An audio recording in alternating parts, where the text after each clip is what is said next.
Assalamualaikum warahmatullahi wabarakatuh. Perkenalkan, nama saya Muhammad Sani Maulana.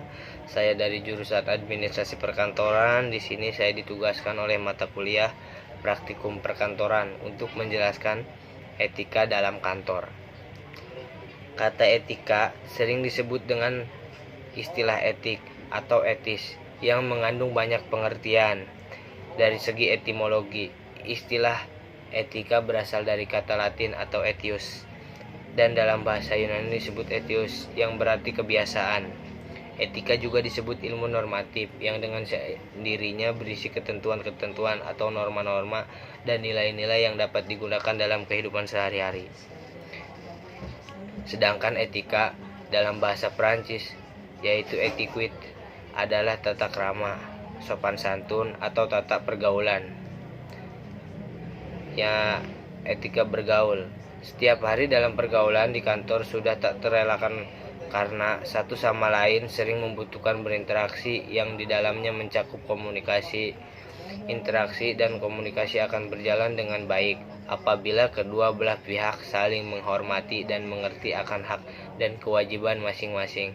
Karena etika menyangkut moralitas, susila, sosial, agama, dan lain sebagainya.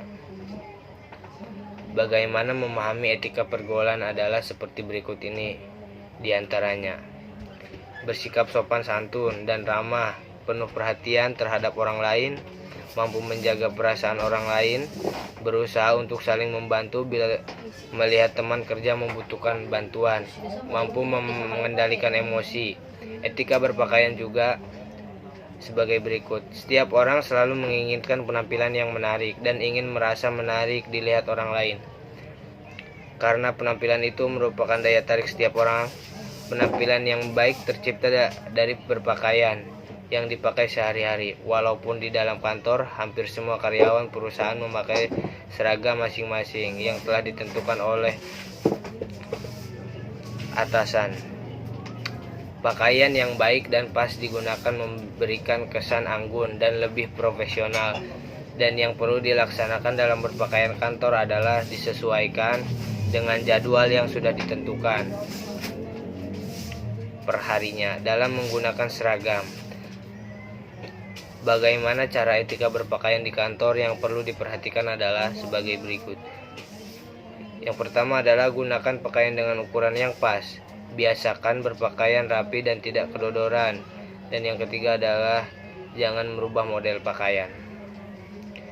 Etika berbicara dalam kantor. Dalam berbicara, gunakan bahasa dengan ucapan yang jelas dan gampang dimengerti serta tetap menjaga batasan-batasan yang mencerminkan etika dan tidak menimbulkan pembicaraan yang asal saja.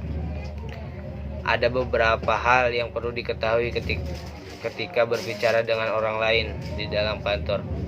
Pada saat berbicara harus menatap lawan bicara. Dan yang kedua, pada saat berbicara suara harus jelas terdengar.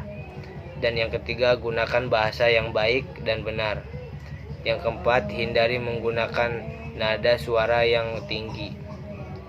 Yang kelima, aturlah pembicaraan agar gampang dimengerti. Keenam, belajar untuk bisa mengimbangi lawan bicara dan lain-lain. Sedangkan hal yang harus dihindari ketika berbicara dengan teman kerja, yang pertama adalah jangan membicarakan kejelekan orang lain atau teman kerja. Yang kedua adalah pada saat berbicara hindari pembicaraan hal yang sensitif atau negatif. Dan yang ketiga, jangan monopoli atau yang lain. Dan keempat adalah hindari untuk membicarakan diri sendiri. Menjaga hubungan dengan rekan kerja. Dalam lingkungan kerja, faktor kerja sama merupakan landasan utama agar pekerjaan bisa berhasil dengan baik dan minimal bisa mencapai sesuai yang diinginkan oleh atasan. Secara konsisten bisa membangun saluran komunikasi yang efektif dan efisien yang dapat menjaga wadah bagi semua karyawan untuk mencurahkan apresiasi dan keluh kesahnya. Berikut ini kiat yang sederhana agar dihormati oleh rekan kerja. Yang pertama adalah jadikanlah teman sekerja sebagai mitra kerja. Kedua adalah tumbuhkan rasa saling membantu dan saling menghormati. Yang ketiga adalah jaga agar tidak terjadi konflik yang berkepanjangan. Hal penting yang harus diperhatikan dalam etika di kantor. Yang pertama adalah sosialisasi.